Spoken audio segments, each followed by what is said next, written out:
അപ്പോൾ വാ തുടങ്ങാം. ഇതാണ് ബൾബ്, അറിയാലോ. നമ്മളതെടുക്കുന്നു, രണ്ടായിട്ട് മുറിക്കേണ്ട കേട്ടോ, അതങ്ങനെ കിട്ടും. ഇനി നമുക്ക് ചുറ്റുപാടുകളൊക്കെ നോക്കി വളരെ ശ്രദ്ധയോടുകൂടി നമുക്ക് നമ്മുടെ ഐറ്റംസും എടുത്ത് അതിനകത്ത് പെയിൻ്റ് അടിക്കണം.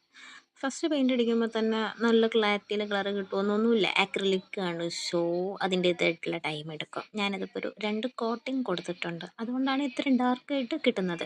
ഇത് പിന്നെ ഫസ്റ്റ് കോട്ടിൽ മാത്രമാണ് നിൽക്കുന്നത്, കാരണം നമുക്കൊരു ലൈറ്റായിട്ടുള്ളൊരു ഷെയ്ഡ് മതി, അതുകൊണ്ട് മാത്രം ഞാൻ അങ്ങനെ കൊടുത്തു. പിന്നെ നമ്മൾ പെട്ടെന്ന് തന്നെ അതിൽ ഡിസൈനൊക്കെ കൊടുത്ത് കൊള്ളാമല്ലേ, നല്ല ഭംഗിയുണ്ട്. എനിക്ക് തന്നെ കാണുമ്പോൾ നല്ല രസമായിട്ട് തോന്നുന്നു. വാവ്. ഇനി നമ്മളൊരു വൈറ്റ് കളർ പെയിൻ്റ് എടുത്തിട്ട് അതിലിങ്ങനെ ഡോട്ടായിട്ട് കൊടുക്കുക. എന്നിട്ട് ആ ഡോട്ട് മാത്രം പോരാ, നമുക്കത് ഒട്ടിച്ചു കൊടുക്കണം. രണ്ടും തമ്മിൽ ഒട്ടാൻ വേണ്ടിയിട്ട് എനിക്ക് ഏറ്റവും യൂസ്ഫുള്ളായിട്ട് തോന്നിയിട്ടുള്ളത് ഈ ഒരു പശ തന്നെയാണ്. ഞാൻ പൊതുവേ എല്ലാം ഒട്ടിക്കുന്നത് ഈ ഒരു പശയോട്ടാണ്.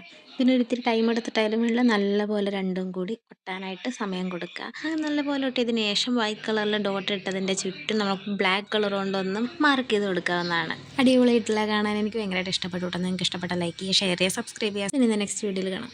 അപ്പോൾ ശരി, ബൈ.